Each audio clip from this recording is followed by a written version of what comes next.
नमस्कार दोस्तों, इस समय बिहार भ्रमण के दौरान राजगीर सोन भंडार में हूँ और हमारे साथ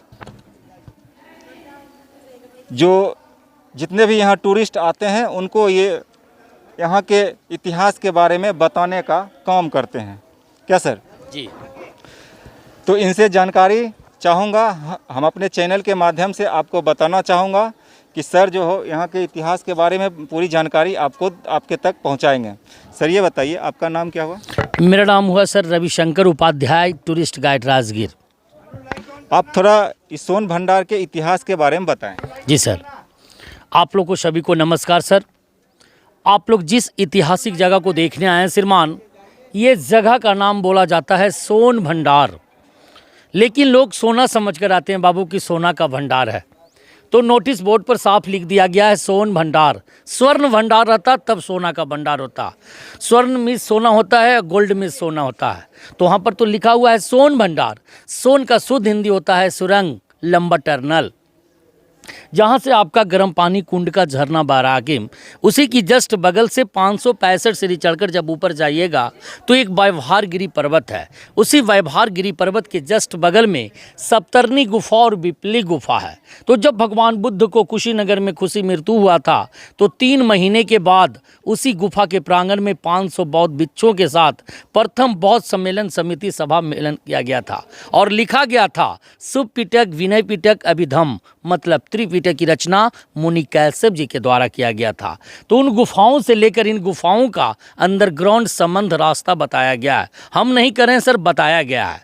तो ठीक जांगला के सामने एक दरवाज़ा का निशान बना हुआ है। उसी दरवाज़ा के पीछे जैन मुनि गौतम स्वामी तपस्या करते थे। तो राजा बिंबिसार का बेटा अजातशत्रु पैसे के लालच में राजगद्दी के कारण अपना पिता को झूले वाली कारागार में बंदी बनाकर तड़पा कर मार डाले थे।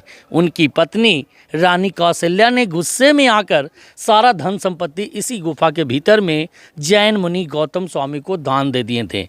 वो तो साधु थे, उनको धन का ज़रूरत नहीं था। वो अपने तपस्या के माध्यम से ब्लॉक कर दिया गया पत्थरों की चट्टानों से। तो जब अंग्रेज का सत्ता आया बाबू राजा बिंबिसार का खजाना जानकर, तो ठीक इसी जांगला से तोप लगाकर तोड़ना चाहा, लूटना चाहा, लेकिन टूटा नहीं, काला दाग होकर रह गया। उसी समय भारत का प्रथम वैज्ञानिक डॉक्टर जगदीश चंद्र बसु ने जब गर्म पानी को रिसर्च किया, टेस्ट लिया, तो ऐसा पता चला कि इस पहाड़ के भीतर में काफ़ी विस्फोटक पदार्थ है, जैसे लोहा, गंधक, आयरन, सल्फर की मात्रा है। अगर इसे छोटा डायनामाइट से तोड़ा जाए श्रीमान तो टूट जाता, कोई बड़ी बात नहीं था, लेकिन ज्वालामुखी फटता श्रीमान तो आग लगने की भय थी और गर्म पानी का झरना बंद होने का उम्मीद था, क्योंकि इसी पहाड़ से गर्म पानी का झरना बह रहा है। तो देश विदेश से जो लोग घूमने आते हैं एक गर्म पानी का वजह से आते हैं, तो राजगीर का एरिया भी समाप्त हो जाता। इसी निर्भय के कारण ब्रिटिश गवर्नमेंट 1954 में ऐसा पारित किया गया कि जो धर्मस्थल को नष्ट करेंगे उसे कड़ी से कड़ी सजा मिलेगा, नहीं तो 5,000 रुपये का जुर्माना देना पड़ेगा। इसी निर्भय के कारण भारत सरकार इसे राज का राज रखने दिया और एक दीवार पर मंत्र लिख दिया। जो भीतर दीवार पर मंत्र लिखा हुआ है वो मंत्र का नाम था शंख लिपि, कि जो भी व्यक्ति उनको अध्ययन कर लेंगे, पढ़ लेंगे, तो आपरूपी ऑटोमेटिक दरवाज़ा खुल जाएगा। लेकिन भगवान की महिमा सर, यह मंत्र की पढ़ाई नहीं हुआ। क्यों? नालंदा की द्वितीय विश्वविद्यालय में 3 बड़ी लाइब्रेरी थी, रत्न सागर, रत्न रंजन, रत्न दधी। उसे 1199 में जब अल्लादीन बख्तियार खिलजी का आक्रमण हुआ, उसी आक्रमण में सारी लाइब्रेरी में आग का चिंगारी फेंक दिया गया, जो 6 माह तक इसकी पुस्तक जलते रहा। इसी कारण से खुल सिमसिम बंद सिमसिम का कोड भाषा में रह गया। तो राजा बिंबिसार का बेटा अजातशत्रु राज किया। अजातशत्रु का बेटा उदयन यहाँ से राजधानी उठाकर पाटलिपुत्रा में बसा दिया गया। तो कालांतर में जगह खाली पड़ गया, यानी मुनि भैरव देव साधु ने पहाड़ काटकर 2 गुफाओं का निर्माण किया, एक पश्चिमी गुफा और इसकी बगल में पूर्वी गुफा। दोनों गुफाओं से जैन तीर्थंकरों का प्रतिमा मिला, जैसे में 24वें तीर्थंकर भगवान महावीर स्वामी का प्रतिमा जब जैन धर्म का साधनागिरी हुआ था। नीचे 1.5 फीट गड्ढे से 23वें तीर्थंकर पारसनाथ और नेमीनाथ का प्रतिमा मिला, लेकिन दोनों प्रतिमा कीमती था श्रीमान। जब से मूर्ति चोरी होना प्रारंभ हो गया, इसे निकालकर नालंदा म्यूजियम में रखा गया। कुछ बाहर में भी लिपि पाया गया है सर, जो संस्कृत पाली मिक्स बताया गया आगे, इसे संस्कृत में पढ़ा गया है। निर्माणा लाभाय तपस्या योगे शुभ गुहे अरहर प्रतिमा प्रतिशते आचार्य जुमुनि भैरव देव 3rd% एडी। इससे क्लियर से निकलता है सर कि 1700 साल पूर्व मुनि भैरव देव साधु ने पहाड़ काटकर 2 गुफाओं का निर्माण किया, एक पश्चिमी गुफा और पूर्वी गुफा। दोनों गुफाओं से तीर्थंकरों का प्रतिमा मिला। उसी तीर्थंकरों में 23वें तीर्थंकर, इनके माथे पर 7 फन का निशान था जो अल्लादीन बख्तियार खिलजी ने नष्ट किया। ऊपर भाग कड़ी का निशान, लेफ्ट राइट साइड पिलर, ये छज्जे तार मंडप था जो सभा मीटिंग होता था, लेकिन 1934 की बिहार भूकंप में टूट गया तो भारत सरकार सुरक्षा हेतु ईंट, प्लास्टर, चूना और पेरिस से इसे मरम्मत किया गया। इधर कुछ चक्र का भी निशान पाया गया आगे। हम दोनों एक दूसरे को देख जैसे देखने में लग रहा है कि मैं अशोक चक्र, लेकिन ये जैन धर्म चक्र है। अशोक चक्र में 24 तीलियाँ होते हैं, जैन धर्म चक्र में 32 तीलियाँ होते हैं। एक नारी का फिगर पूजे की हाथ में थाल लेकर किसी मंदिर की ओर प्रतिदिन पूजा करने के लिए जा रही थी। कुछ लिपि अनुमान से ऊपर भी पाया गया बाबू, कुछ इस दीवार पर, कुछ इस दीवार पर। ये शंख लिपि के नाम से है। तो भीतर भी ले चलेंगे सर, कहाँ पर दरवाजा था, कहाँ पर मारा गया तोप, चलेंगे भीतर।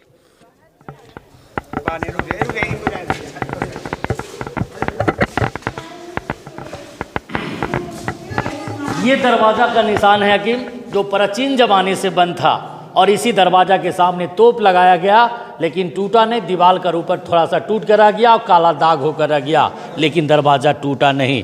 ये दरवाज़ा खुलने का एक मंत्र भी बाहर बताया गया भीतर में सर। इधर आ जाएंगे।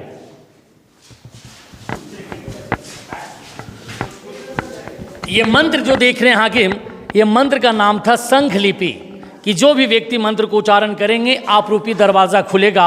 लेकिन मंत्र की आज तक पढ़ाई नहीं हुआ, क्योंकि नालंदा की द्वितीय विश्वविद्यालय में 3 बड़ी लाइब्रेरी थी, सारी लाइब्रेरी में आग का चिंगारी फेंक दिया गया। इसी कारण से खुल सिम सिम बंद सिम सिम का कोड भाषा में रह गया। जो मैंने प्रतिमा के बारे में बताया था, ये प्रतिमा जो 24वें तीर्थंकर भगवान महावीर स्वामी का जब जैन धर्म का साधनागिरी हुआ था, माथे का सीन, बोटी का सीन, पैर धर्मचक्र और शेर का निशान। नीचे 1.5 फीट गड्ढे से तीसरे तीर्थंकर पारसनाथ और नेमिनाथ का प्रतिमा मिला, लेकिन कीमती पत्थर रहने के कारण इसे निकालकर नालंदा म्यूजियम की संग्रहालय में रखा गया। तो बगल वाली गुफा में चलेंगे सर थोड़ा सा।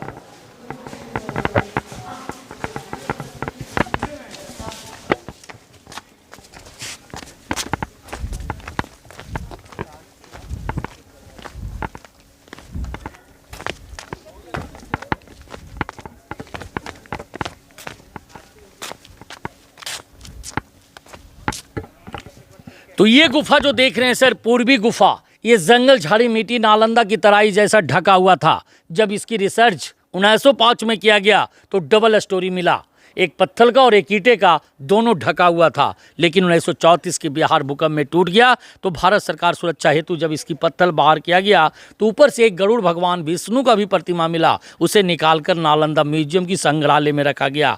कुछ शंख आकार का लिपि यहाँ पर भी पाया गया सर, जो शंख तरह का लिखा हुआ है, जो शंख लिपि के नाम से जाना जाता है। इसकी भी आज तक पढ़ाई नहीं किया है। तो भीतर मैं ले चलूँगा सर, जहाँ पर भगवान का प्रतिमा पाया गया है।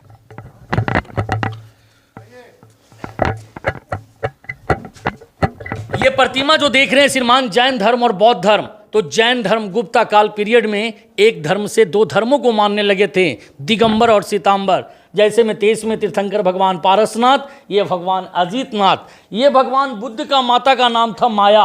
माया को रात्रि में स्वप्न हुआ, सफ़ेद तारा और सफ़ेद हाथी, 6 दांत वाले, कि जो मेरा संतान पैदा लेगा, आज्ञाकारी और शिक्षित लेगा। तो भगवान बुद्ध का जन्म लुम्बिनी में हुआ, जो नेपाल की तराई में पड़ता है सर। तो 7 कदम कमल का फूल पर चलने लगा, उनकी माता मृत हो गए।